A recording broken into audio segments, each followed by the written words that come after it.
Laut Wiesmann soll man deren Fahrzeuge mit der neuen induktiven Ladespule nicht nur laden können, sondern auch ein- und ausschalten, orten und auf Befehl losfahren lassen. Damit könnte man den Charger als eine Art Schattenbahnhof für die Carmotion-Fahrzeuge verwenden. Meine Züge nehme ich auch nicht ständig in die Hand, lade sie wieder auf, setze sie auf die Gleise und drücke einen Startknopf, sondern sie stehen abfahrbereit in einem Schattenbahnhof und können per Fahrbefehl von mir oder einer Automatiksteuerung zu einem beliebigen Zeitpunkt abgerufen und entlang verschiedener Fahrwege gefahren werden. Und genauso möchte ich eigentlich die Wiesmann Carmotion-Fahrzeuge auch einsetzen. Nicht in einer Dauerschleife und als Deko im Hintergrund, sondern unterschiedliche Fahrzeuge in einer vom Betrachter nicht zu durchschauenden Abfolge und Choreografie.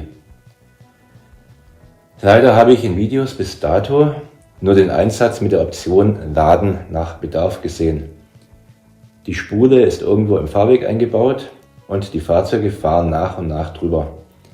Falls eines der Fahrzeuge geladen werden muss, hält es an, wird kurz geladen und fährt dann weiter. Aber funktioniert auch das von mir skizzierte Szenario? Deshalb möchte ich mir heute die neue induktive Ladespule genauer anschauen und zeigen, wie ich diese konfiguriert habe, aber auch 3 oder 4 Probleme, über die ich dabei gestolpert bin. Um die Fahrzeuge induktiv laden zu können, benötige ich den Charger selbst, aber auch 2 induktive Spulen als Zurüstteil für meine beiden Carmotion LKWs. Die Spulen werden auf die passende Aussparung am Boden der Fahrzeuge geklipst und dann der winzige Stecker in die vorhandene Buchse gesteckt. Bei mir hat diese so einfache Prozedur für die beiden Fahrzeuge gut 10 Minuten gedauert. Vielleicht habe ich mich reichlich ungeschickt angestellt und für die filigrane Tätigkeit sind meine Augen schon zu schlecht und die Wurstfinger zu dick. Kann sein. Aber Spaß gemacht hat mir dieser Part definitiv nicht. Zu hakelig war für mich das Aufstecken des Plastikteils auf der Fahrzeugunterseite und zu winzig Stecker und Buchse. Zudem hat danach einer der beiden LKWs überhaupt nicht mehr funktioniert. Doch dazu gleich mehr. Denn bevor man den Charger korrekt einsetzen kann, müssen noch die Softwarestände des Wiesmann Car Managers und die der Fahrzeuge aktualisiert werden. Immerhin erkennt die Software, dass sie nicht die neueste Version ist. Leider hat bei mir das automatische Update allerdings nicht funktioniert. Deshalb Update-Paket herunterladen, entpacken und dem Car Manager sagen, wo die Datei liegt. Dann funktioniert auch bei mir die Aktualisierung. Bei den beiden Fahrzeugen erfolgen die Updates entsprechend.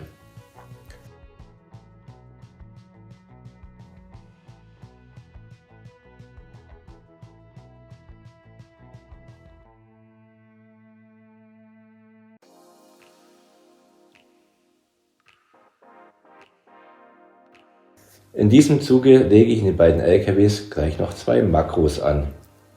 Das erste, wenn Sie auf den Charger fahren, dann sollen Sie rechts blinken und die Fahrspur wechseln, sodass nachfolgende Gefährte nicht anhalten, sondern unbehindert an der Parkbucht vorbeifahren.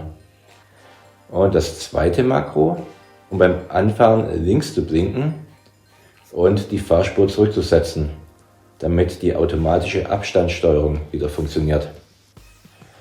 Müssen wir noch den Induktiv-Charger selbst konfigurieren. Doch schauen wir uns das Teil und die Vielzahl der angeschlossenen Kabel erst einmal in Ruhe an. Die Kabel mit den roten Steckern sind für eine Verbindung mit anderen Ladespulen vorgesehen, wenn diese hintereinander in einem Straßenabschnitt platziert werden sollen und sich abstimmen, welche Ladestelle frei und welche besetzt ist. Also für mich nicht relevant. Das gelbe und braune Kabel dient zur Stromversorgung, entweder mit Gleichstrom von 10 bis 24 Volt oder Wechselspannung zwischen 10 und 16 Volt. Passt. Die 4 blauen Kabel sind in der Grundkonfiguration für den analogen Betrieb vorgesehen. Über Taster und Schalter lassen sich hier die Betriebsarten des Chargers auswählen, was für mich jedoch nicht relevant ist, da ich ihn ja digital betreiben möchte. Schön ist aber, dass diese auch analog gehen würde. Die blauen Kabel mit der gelben und grünen Markierung benötige ich also nicht.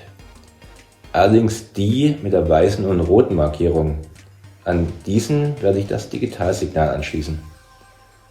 Bleibt noch ein weißes und ein graues verdrilltes Kabel.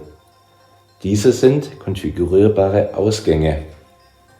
Das Halbleiterrelais des weißen Kabels lasse ich schalten, wenn sich ein Fahrzeug auf der Ladespule befindet.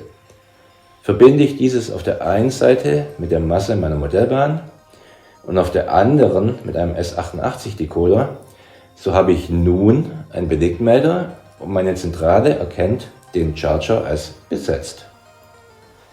Bleibt noch eine rote Status-LED und die Buchse für den Stecker des Programmieranschlusses, der glücklicherweise zumindest in dem Fall derselbe ist, wie er auch zu den LKWs passt, wenn es schon für die PKWs eine gesonderte Ausführung gibt. Wenn ich diesen entsprechend der Gebrauchsanweisung an den USB-Port des PCs anschließe, passiert erst einmal gar nichts. Das Gerät wird nicht erkannt. Als ich mich gedanklich bereits mit der Reklamation des defekten Bauteils beschäftige, kam mir der Einfall. Vielleicht erhält die Ladespule über den USB-Anschluss ja gar keine Stromversorgung. Immerhin unterscheidet Wiesmann auch bei den LKW-Anschlüssen, aus welchem Grund auch immer, zwischen einem Stecker für das Laden über den USB-Port und einem für die Programmierung. Und wirklich, wenn man den Charger mit dem braunen und gelben Kabel zusätzlich an die Stromversorgung anschließt, dann klappt es. Nun kann ich die induktive Ladespule nach Belieben konfigurieren und das Ganze fängt zum ersten Mal an Spaß zu machen. Den Betriebsmodus ändere ich von Laden nach Belieben in Laden und Warten. Das war ja die Hauptintention der ganzen Übung. Dann erhält der Charger eine DCC-Adresse.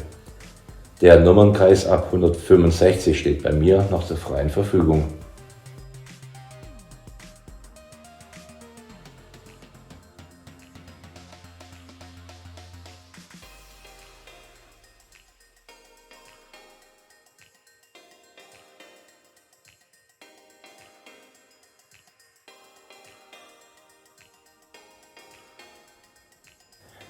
Und ich möchte die beiden in den Fahrzeugen angelegten Makros triggern. Das Makro 13, entweder beim Erkennen des Fahrzeugs oder beim Beginn der Ladung. Das werde ich noch austesten.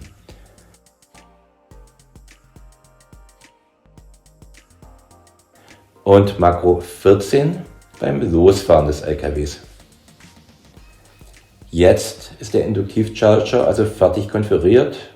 Können wir ihn, wie beschrieben, an die Stromversorgung, das Digitalsignal und an den Rückmeldedecoder anschließen. Der Einbau der Ladespule in die Grundplatte ist in der Gebrauchsanweisung schön beschrieben. Dummerweise habe ich die ganzen Löcher mit dem 30 mm Forstner-Bohrer bereits mit der Ankündigung der Charger und gemeinsam mit denen für die Sauberabzweigung vor einigen Monaten schon angelegt. Jetzt habe ich keine Führung mehr, um das 40 mm weite und 5 bis 6 mm tiefe Loch zu bohren, um den Kopf der Ladespule versenkt einzubauen. Ich habe zwar dank der Korkdämmung und dem darauf aufliegenden Magnetband 2 mm Luft, was für die Weichen vollkommen ausreicht, ist leider für den Induktivcharger zu wenig, denn die obere Platte fällt deutlich dicker aus als von mir gedacht.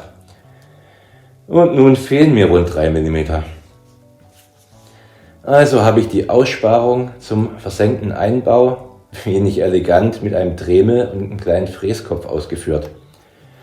Das sieht alles andere als professionell aus, erfüllt aber hoffentlich seinen Zweck. Nach dem Einführen des Chargers benötigt es noch die Führung in der Mitte der Spule durch ein kurzes Stück Magnetband.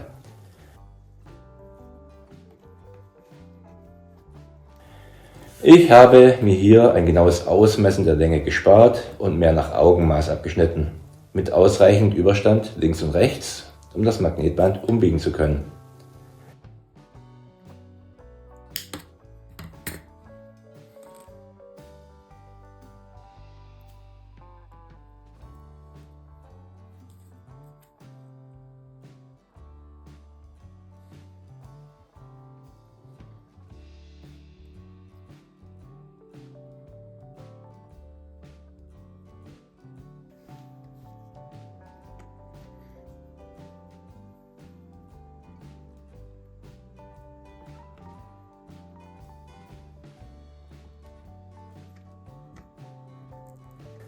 Dann noch die Fahrstraße von den Weichen an die Ladestation heranführen.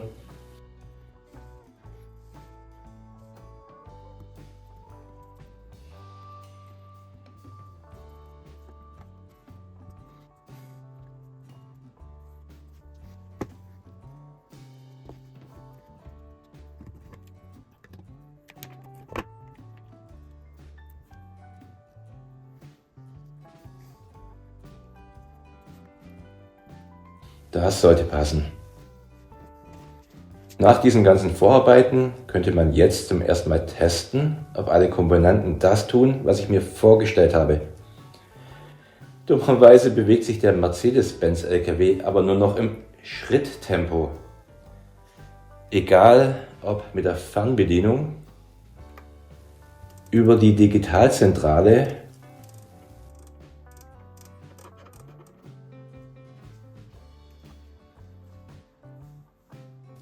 oder als Grundeinstellung im Fahrzeug selbst. Der LKW beschleunigt nur noch auf Schneckentempo und reagiert dann nicht mehr auf irgendwelche Fahrbefehle. Da half auch kein gutes Zureden. Ich wollte schon die Werkseinstellung im Decoder des Fahrzeugs wiederherstellen. Da fiel mir ein, dass ich als weitere Änderung vorher die Ladespule aufgesteckt und angeschlossen habe. Also flugs den Mini-Stecker abgezogen und der LKW fuhr wieder völlig problemlos. Nachdem ich jetzt den Stecker ein zweites Mal eingesteckt habe, ist das Problem zum Glück nicht erneut aufgetaucht. Um ehrlich zu sein, ich habe keine Ahnung, warum das Fahrzeug nur noch in Schleichfahrt unterwegs war.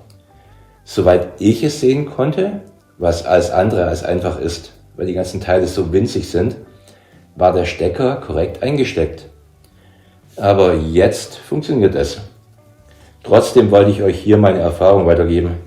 Falls noch jemand dasselbe Thema hat und sein Fahrzeug nach der Installation der Ladespule ebenfalls nur noch über die Anlage schleicht. Eventuell hilft es bereits, den Stecker noch einmal aus und wieder vorsichtig einzustecken. Nach diesen ganzen Irrungen und Wirrungen funktioniert meine erste induktive Ladespule aber letztendlich wie gewünscht. Das Fahrzeug kann beliebig lange auf dem Charger abgestellt stehen bleiben. Mittels der DCC-Eingabe 167 grün wird das Fahrzeug eingeschaltet.